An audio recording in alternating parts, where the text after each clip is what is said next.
Well,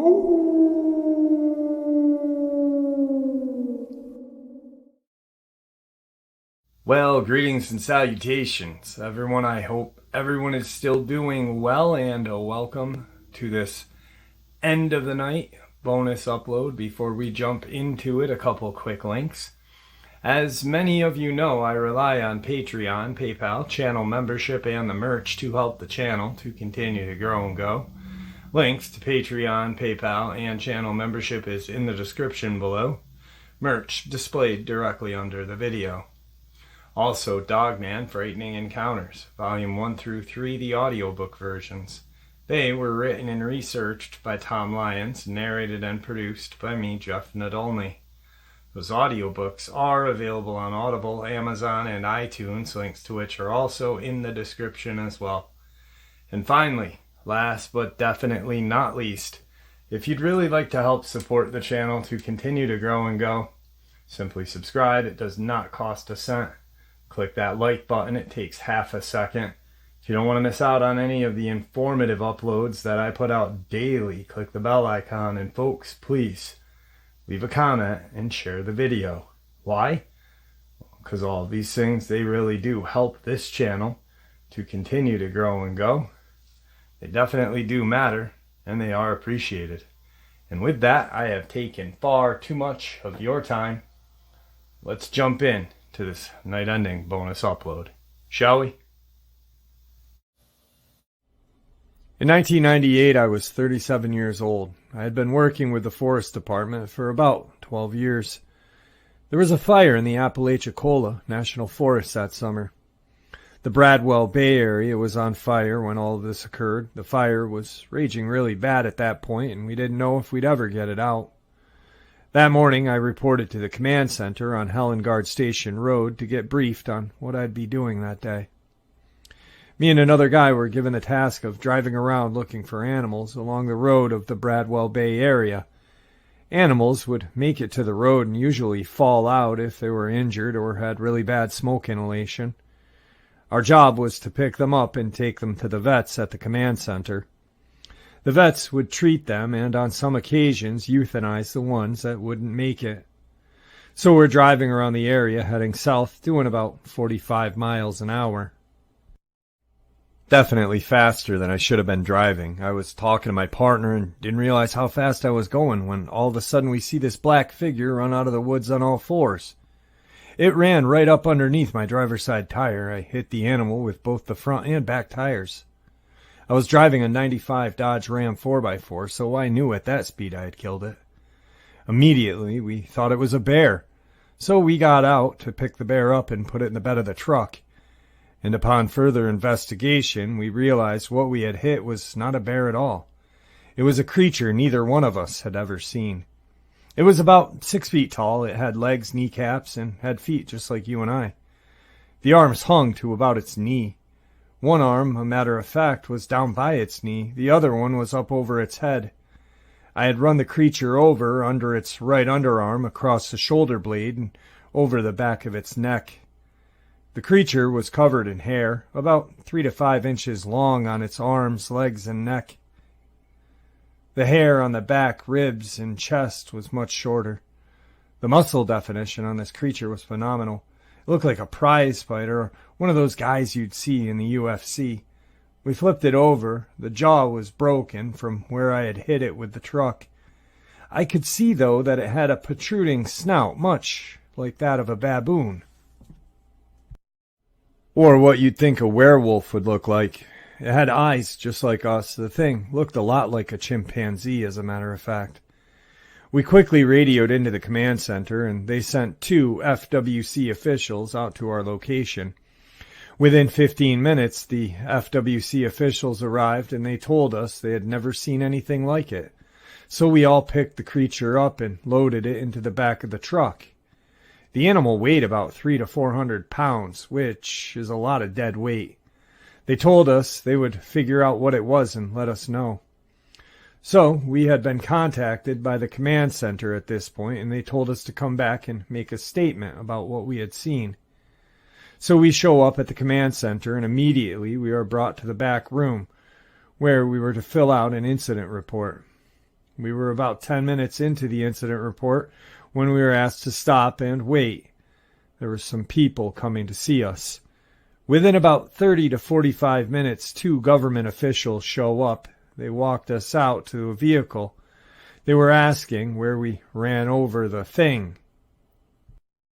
We told them where it was, and so they examined the area. The truck had no damage.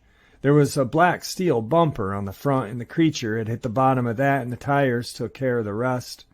There was really nothing on the truck except for the undercarriage. There were blood and hair. The officials collected blood and hair samples, bagged them, and put them away.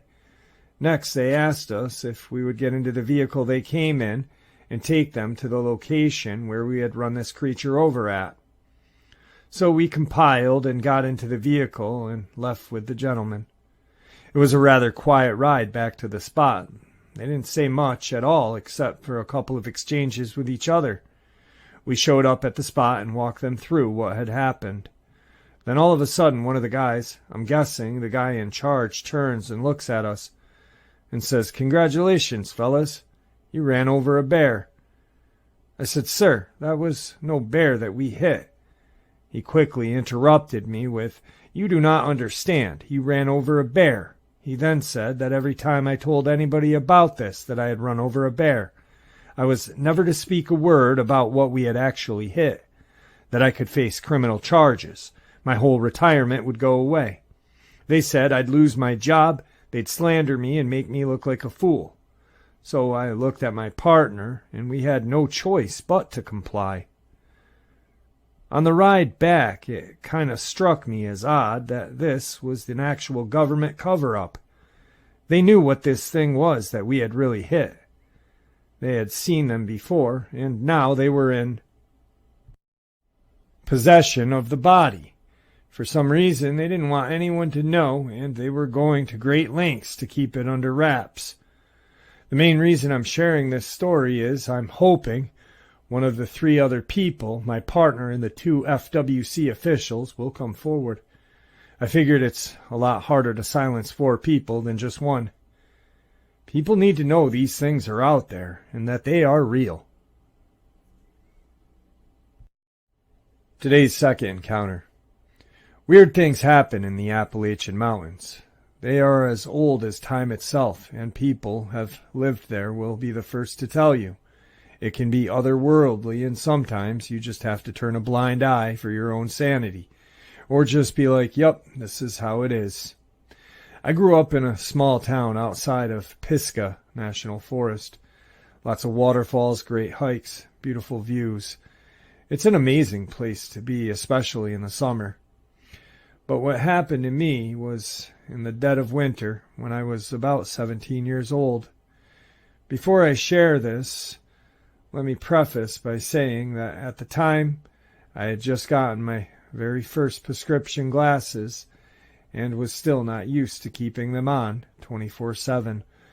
But although my vision was blurry, I know something was there with me the day this happened. When I was 17, I decided to do my senior project on nature photography. What better place to take photos than the forest? So I asked my mom if she would drive me into Pisgah and let me take some photos as we wound through the woods. It was winter, so the trees were bare and the sky was gray. It was still a fairly pretty day, and I just wanted some pictures of the local flora.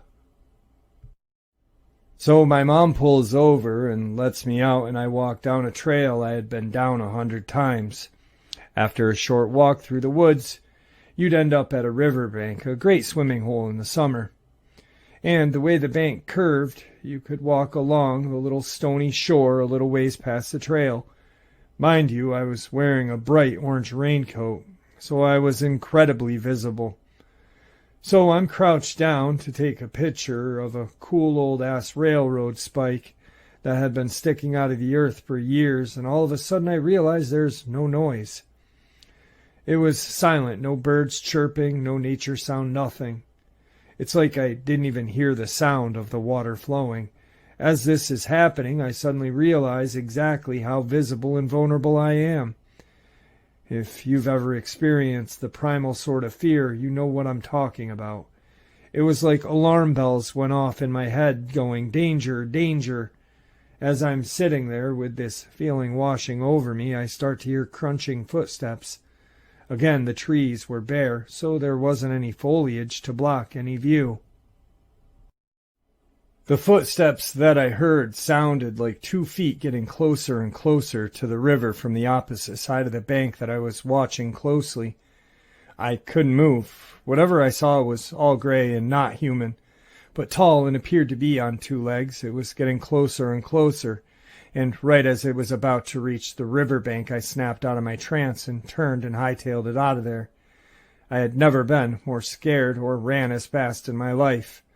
I booked it back to my mom's car and was obviously out of breath, so she asked me what was wrong. After I explained to her, she looked very worried and said that while I had been down the trail, she got this weird and sudden fear that something was wrong and was about to come and find me when I ran back. We left after that, and to this day sometimes we'll talk about it, but with no real explanation. I told my boyfriend this experience, and he insists that it could have been a crawler. I have no idea what it was, and although I wish I had gotten a better look or taken a pic, I'm glad I ran away when I did. Today's third experience. I've had many odd experiences over the years, lots of which come from my time camping as I was working toward my Eagle Scout.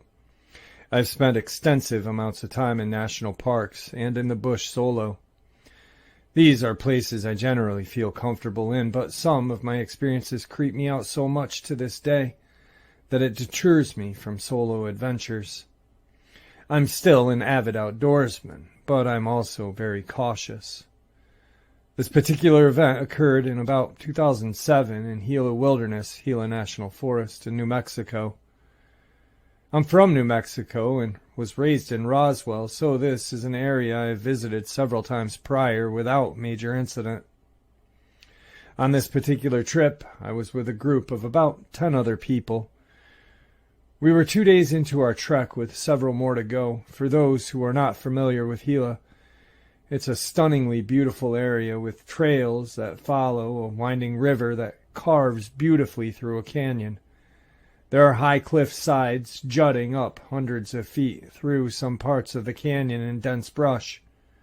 Overall, it's a very isolated place and has an odd vibe to it.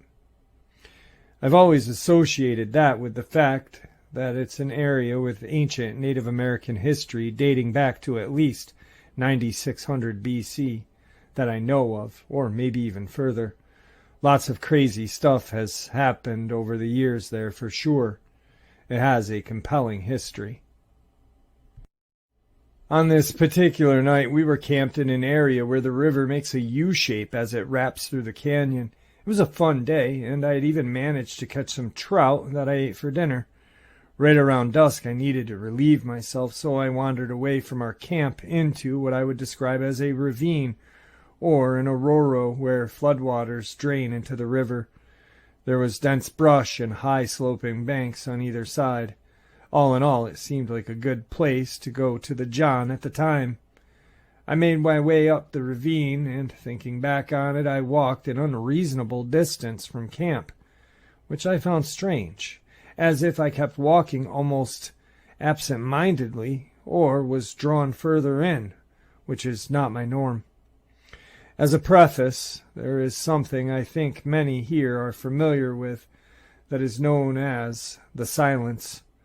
Typically, this phenomenon occurs in nature when there is a large predator in the area, and I know from hearing stories that most are familiar with it.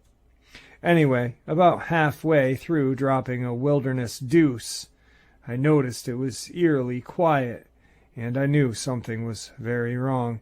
When I say quiet, I mean the silence was deafening, if that makes any sense. By this time, it's nearly completely dark, and I'm out of earshot of my camp. Alarm bells intensely start blaring in my head and gut. My hair is standing on end. I notice a strange change in my perception, likely caused by a twilight phase change. But the light around me seemed to become shrouded in a shadow quite suddenly. It was almost like someone had one of those sliding dimming switches for a light bulb. You know that feeling you get when you are sitting somewhere in public and you feel like someone else is looking at you. That's what happened suddenly and intensely. A few moments later, I heard a loud and distinct crack and an odd rustling from about 30 feet away, above me in the brush. It sounded like a person walking where no person should be. It sounded like human footsteps cracking on twigs. I was petrified to move, but I finished my business and stood as confident as I could muster, facing the direction of the sound. I was unarmed, and, knowing what I knew about predators, I didn't want to make myself appear more vulnerable than a kid taking a dump alone in a ditch in the dark. I've had encounters with bear, mountain lion, etc., but this felt so much different. I didn't have the high ground, figuratively and literally. I yell out loudly, "Hello!" A few seconds pass, and the rustling continued in the distance. Silence. With no response back after a few moments at this point, I felt beyond vulnerable and terrified. Unreasonably terrified in hindsight, and after researching, I often wonder if infrasound played a role. With my hair standing on end, I took a few steps backward, and that's when I noticed the eyes.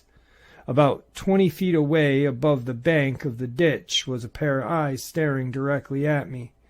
I was in shock for a moment, as it was near where I heard the crack, slightly iridescent-looking eyes high above me on the bank, high enough that they'd either be a massive creature or a large creature in a tree branch. The silhouette did not make any sense, but shadows play tricks on your eyes and mind. I can't be sure it wasn't a large owl or something like that, but the circumstances and the general feeling make me believe otherwise. The silence and heaviness in the air was totally wrong. It's hard to explain. Instinctively, I back up as slowly as I could, facing those terrifying eyes, and that's when I heard another crack, right above me and to my right. That made me lose it, as that noise was much closer. At this point, my fight-or-flight kicks in, and I turn and sprint as fast as I could. Breathlessly, I make it back to camp, and I tell my friends that I think there is possibly a large predator in the area, and we should make a bear bag and take some precautions. Thinking back on it, it may have been a mountain lion or a bear. I don't believe so, but who knows? One thing I know for certain is that I felt like I was in absolute danger. All of my alarm bells were screaming to get out of there. Still freaks me out all these years later. The shade of that memory is always in the back of my mind whenever I'm in the woods alone. All in all, I'm just glad I'm not another backwoods missing person statistic. Today's fourth encounter. This happened to me in July of this year, and to give some context of where I was to discount any of the possible wildlife explanations at the time, I lived in the Midwest in a suburban area, fairly well populated, and near a very populated city.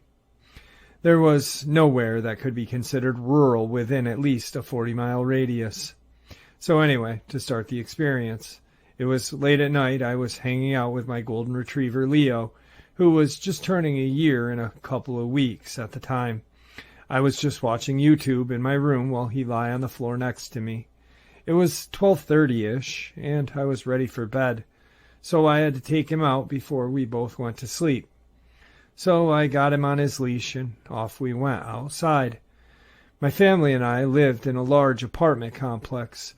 The apartments have quite a few rooms and their own personal garage, but still have 8 to 10 apartments per building. So the buildings are very long and slim. Behind our building is a long strip of grass that goes out about 15 feet, then a large tree line that is 20 feet deep and about 200 feet long. Leo and I go out front around the building to the back, as we don't have an exit to the back. We're on the second floor, and we all have our own separate entrance. We make it to the back to the grassy area, and I walk into the grass with him to let him do his business. I'm on my phone, not paying any attention, really, and we stand there for a good while. I realize it's been a good amount of time and notice Leo hasn't moved a bit. I turned off my phone and looked at him and realized he hadn't moved from the spot we stopped at and was looking at another building right by the woods. He had been frozen the whole time. I pet him, and he looked up at me, and when I stopped petting him, he looked straight back at that same spot. I hadn't at that time realized he was looking at a spot that whole time until then, and looked over to where he was looking. My eyes hadn't adjusted to the darkness, and I could only see the shadow of the building. The only source of light was the street lights about 50 feet behind us. I looked back at him and quietly chuckled because I thought he had just heard a squirrel, and that's all perked up. He's a very cute, and I looked back at my phone. Leo, in the corner of my eye, about 15 seconds later, flinched back as if he had been startled by something and started to whine. I look over at the spot this time, realizing now he was scared of something he had seen while we had been out there. My eyes are now adjusted to the dark. I saw what he was fixated on now. In the shadow of the building right next to the corner of the wall in front of the tree line, about 15 feet away, was a creature. I could only see a black outline as it was not lit up enough, but it was massive. I know how tall the building is relative to me. When it's standing right next to the building, it was about 5 feet tall. That wouldn't be very tall if it were on 2 feet, but this thing was standing on all fours. The best way I can describe how it looked is when a bulldog snarls and kind of flexes its front legs when it's trying to intimidate something, but this was scaled up to be about 5 feet tall and much more muscles. Its outline was wide. There is no way that this is any creature from the Midwest. The only creature that is remotely close to that is a black bear. That's the only way up north. Nowhere near where I am. I'm in the southeastern part of my state. There are no wooded areas for a bear to live, and anyway, as I stated in the beginning, plus the max height black bear on all fours is 3 feet and not very broad. This thing surpassed that by a long shot and was very broad. I jumped back in fear and was kind of frozen after that for a solid 30 seconds just staring at it. I then backed away slowly, keeping my eye on it the whole time. Leo starts to growl and snarl at it, and we rounded the corner. Leo has never acted aggressive like that before, so this just made me even more terrified. I then peeked around the corner no more than a second later, and it was gone. No noise, no shadow swiftly moving behind the building, just gone. There's no way something could move that fast behind a building without a sound, especially of that size. This freaked me out even more, and I sprinted back to the house. I would really like to think that I was hallucinating this, and I was just tired, but it was clear as day, even during the night. I've never told anyone this before, and it freaks me out still to this day. Today's fifth encounter. To paint a visual, the town I live in is set on some giant hills surrounded by a lake and bushland, in which you need to cross a bridge that runs parallel between the lake and the giant coal mine power station that our town is renowned for. It was a Sunday night around 8 p.m. I had just finished work at a fish and chip shop a town over from mine. As it was summer, so it was still light outside and wouldn't get dark until about 9:30, 10 p.m. I got into my car, and as I was driving home, I started coming towards the 4 lanes next to the power station toward my town. I see a shadow up ahead on the right running fast alongside a wire fence of the power station's car park. I immediately slow down because wildlife like kangaroos have a tendency to run out in front of your car. But this thing kind of looked like a dog.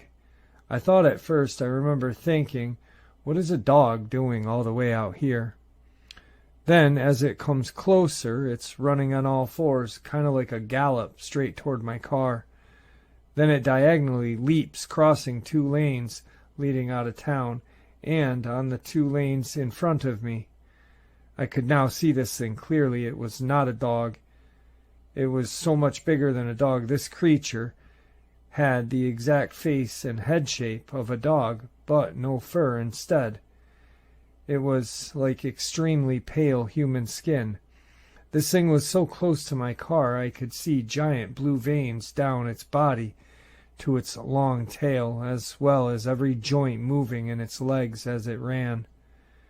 It then went across the road in front of me and leapt over a guardrail on the left of my car like it was nothing. It's like time just stopped. All I could hear was the blood pumping through my heart and into my head, left thinking, what was that thing? I didn't realize my car was at a complete stop in the middle of the road, and then my body just woke back up like a jolt of this overwhelming dread and just pure fear. My blood felt like ice. I immediately locked my doors and slammed my foot down and sped home. When I got home, I was so shaken up and trembling. When I told my family, the only way I could fully explain exactly what it looked like was the werewolf from Harry Potter. But my dad just laughed at me and joked if I had been smoking drugs. No one to this day believes me, nor have I heard anything else like it. Even though this happened years ago, it still terrifies me to walk my dogs down there to the lake on my own.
And there you have it, folks.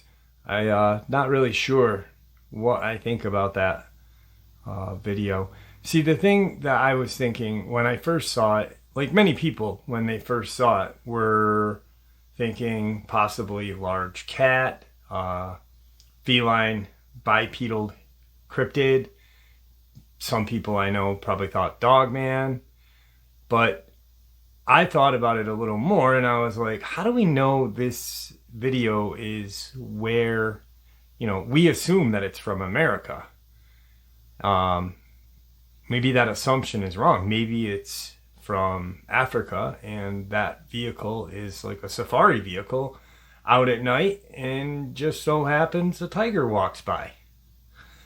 I'm not really sure. I don't know how I feel about the video. I wish there was a little more information on these video clips that people share on the internet. And with that, I'd like to thank you all for supporting the channel. It is, after all, your support that helps the channel to continue to grow and go, and what gives us all a place and a chance to share our experiences and theories judgment-free. Everyone is simply treated with the respect that we all deserve. Stay safe, happy, healthy, and ever vigilant, keeping an eye on our children, pets, family, and friends. These creatures are real. These events have happened. Share this information with those you love and care about, and it may just help save their lives someday. Until next time, never stop asking questions, never stop searching for the truth, and God bless you all.